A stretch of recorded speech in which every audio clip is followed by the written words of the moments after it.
Bonjour et bienvenue à cette nouvelle édition de Midi au Caire. Nous allons amorcer notre rencontre avec un événement qui vient de se dérouler au Caire. Il s'agit de la 5e conférence internationale de la jurisprudence ou de la jurisprudence concernant le règlement ou la gestion civilisée des différends en matière de jurisprudence. Et la conférence est une conférence en matière de fatwa. Le Moufti de la République, Chawqi Allem, vient d'inaugurer au Caire la 5e édition de la conférence internationale des avis juridiques, la fatwa. Dans ce contexte, le grand Moufti d'Égypte a souligné que les divergences juridiques devraient être discutées uniquement par les oulémas et qu'il faut protéger la jeunesse contre les idéologies extrémistes. La conférence tenue par le secrétariat général pour les organes de l'IFTA dans le monde est tenue sous le titre de la gestion civilisée de différends en matière de jurisprudence. Cette conférence se tient tout au long de 2 jours et doit examiner les défis majeurs qui se posent face au monde islamique. Des oulémas et des mouftis en provenance de 85 pays assistent à cette conférence.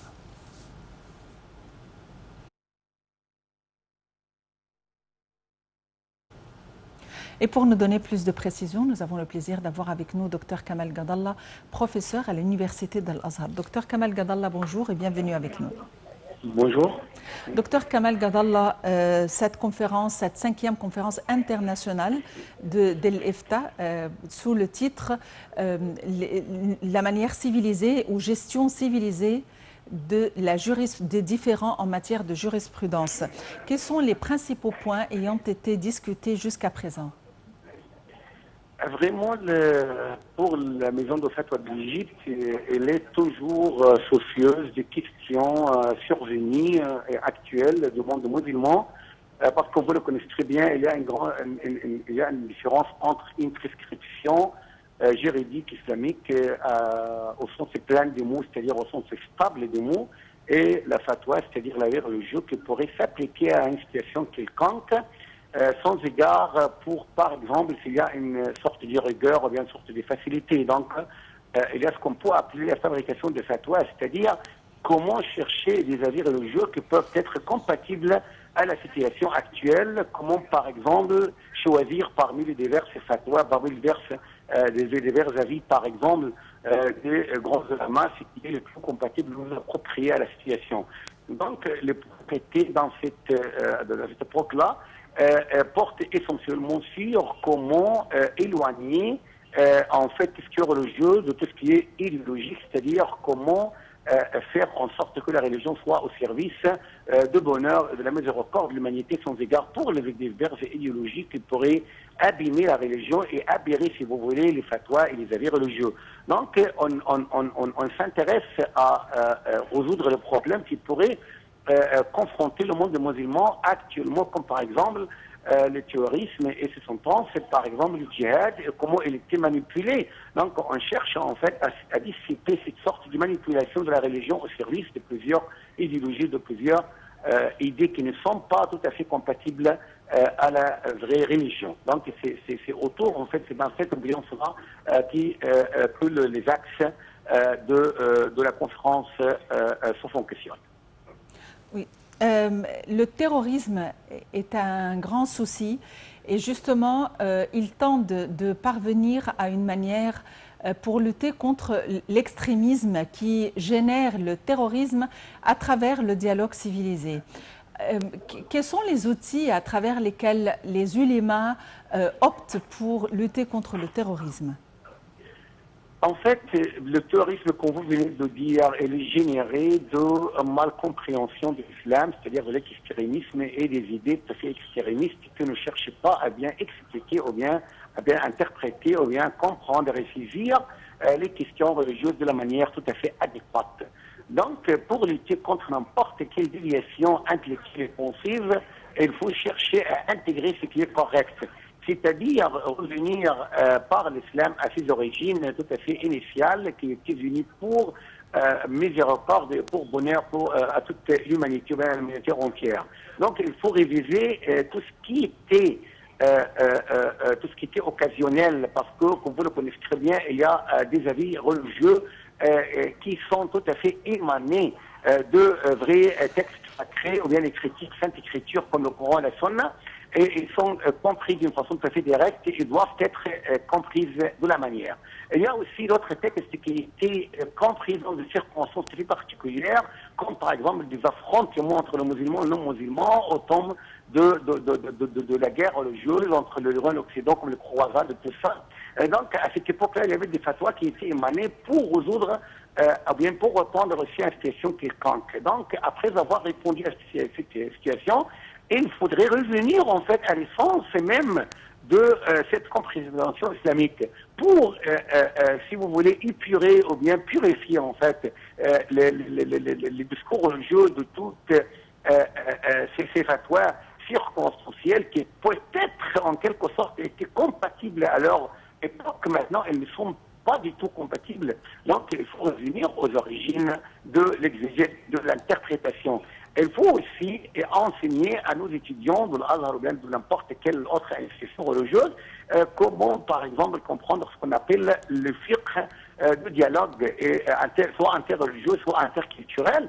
Il faut connaître qu'on n'est pas tous, on n'est pas enfermés dans ce monde tout à fait planétaire. Donc, on est avec d'autres musulmans qui sont chiites, par exemple, qui ne sont pas sunnites, avec de non-musulmans qui sont chrétiens ou de diverses confessions, et avec des gens, en fait, qui sont athées, d'autres qui adoptent des religions terrestres. Donc, mais on est obligé de la coexistence pacifique. Comment trouver, par exemple, les moyens pour bien comprendre notre religion qui est tout à fait compatible à n'importe quelle société, y compris les sociétés à majorité non musulmane. C'est ça la question.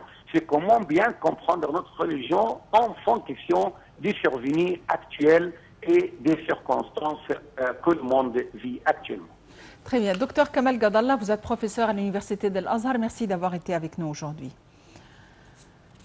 Il faut dire que l'autorité du contrôle administratif a affirmé que le président Abdel Fattah el-Sisi avait donné ses directives pour publier la stratégie nationale de la lutte contre la corruption préparée par l'autorité et toujours dans le cadre des efforts déployés par le gouvernement. Le Premier ministre, également président de la Société générale du Fonds souverain de l'Égypte, Moustapha Madbouli, a passé en revue les procédures de lancement de ce fonds. Le président du Conseil des députés, Dr Ali Abdelael, a participé à la réunion de l'équipe consultative de Oran pour lutter contre le terrorisme et l'extrémisme dans le cadre des réunions de la 141e Assemblée de l'Union parlementaire internationale tenue dans la capitale serbe, Belgrade. Dr Abdelael a passé en revue les résultats de la première conférence régionale de l'Union parlementaire internationale des Nations Unies du Proche-Orient et du Nord de l'Afrique tenue du 26 au 28 février dernier. La conférence intitulée « Le rôle des parlementaires pour affronter la menace des combattants terroristes étrangers et les défis associés » s'inscrit dans le cadre du programme conjoint pour la lutte contre le terrorisme et l'extrémisme.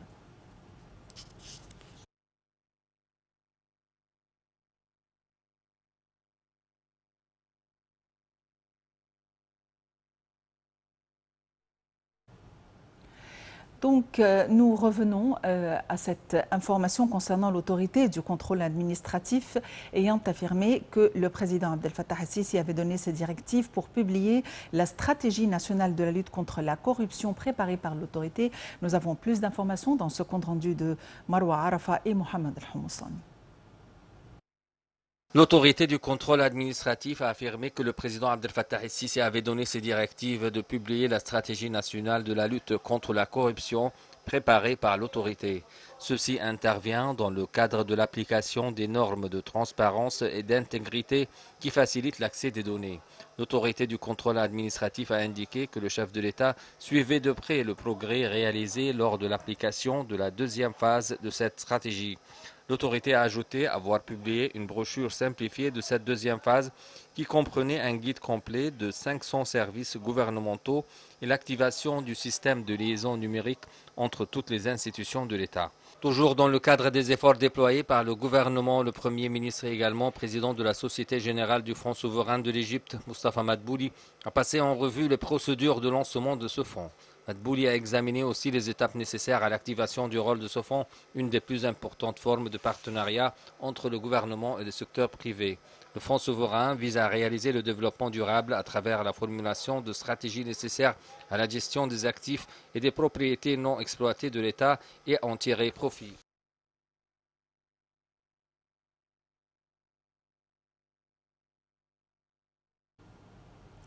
Le chef de la diplomatie, Sameh Choukri, a déclaré que le président Abdel Fattah el-Sisi avait une vision claire à l'égard des défis auxquels fait face l'Égypte. Choukri a ajouté que el-Sisi avait entrepris un éventail de réformes, surtout dans le domaine économique, des investissements de l'énergie, en plus de la réduction du taux de chômage. Choukri a fait ses propos à Vienne, prévoyant davantage d'investissements étrangers en Égypte durant la prochaine période. Nous avons plus d'informations dans ce compte rendu de Marwa Arafa et Mohamed Al-Houmoussani. Le chef de la diplomatie, Sameh Choukri, a déclaré que le président Abdel Fattah el-Sisi avait une vision claire à l'égard des défis auxquels fait face l'Égypte. Choukri a ajouté que le Sisi avait entrepris un éventail de réformes, surtout dans le domaine économique, des investissements de l'énergie, en plus de la réduction du taux de chômage. Choukri a fait ses propos à Vienne, prévoyant davantage d'investissements étrangers en Égypte durant la prochaine période. Le ministre des Affaires étrangères a réitéré le refus du Caire de l'ingérence turque dans le nord de la Syrie, la qualifiant de revers pour ses efforts visant à régler la crise syrienne. Choukri s'est dit inquiet quant aux tensions en Libye et au Yémen, mettant l'accent sur la politique égyptienne constante basée sur la non-ingérence dans les affaires des autres pays. Il a à cet égard indiqué que l'Égypte œuvrait en vue de mettre un terme à la souffrance du peuple syrien et soutenait une solution politique en Libye. Concernant la cause palestinienne, le chef de la diplomatie a souligné que cette question ne devait être résolue que sur la base de la création de deux États.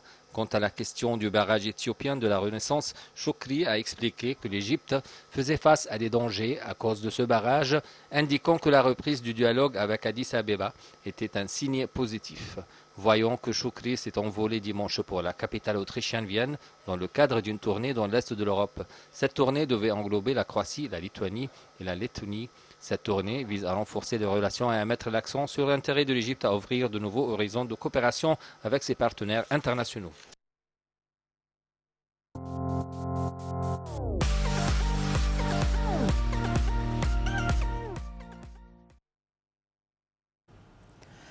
Les indices de la Bourse du Caire ont collectivement régressé lors de la clôture de la séance d'aujourd'hui, due aux opérations de vente entreprises par les institutions et les fonds d'investissement étrangers pour collecter des gains. Le marché des capitaux des entreprises cotées à la Bourse a perdu 3,4 milliards de livres, clôturant à 715 milliards de livres égyptiennes, au milieu des tractations totales qui ont atteint 2,9 milliards de livres égyptiennes. Le principal indice EGX 30 a reculé de 0,3%, enregistrant 14 181 points.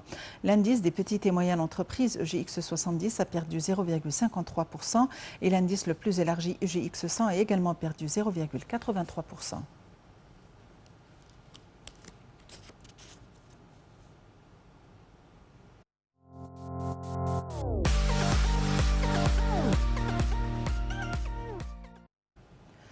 La sélection nationale de football a battu la sélection de Botswana 1-0 dans un match amical hier au stade de Bourg El Arab à Alexandrie.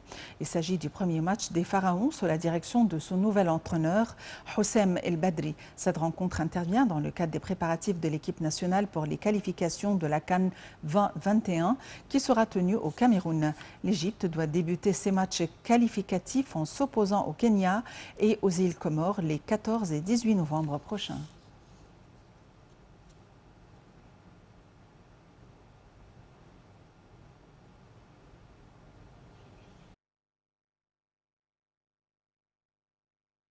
Fin de cette édition quotidienne de Midi au Caire. Merci de l'avoir suivi et à la prochaine.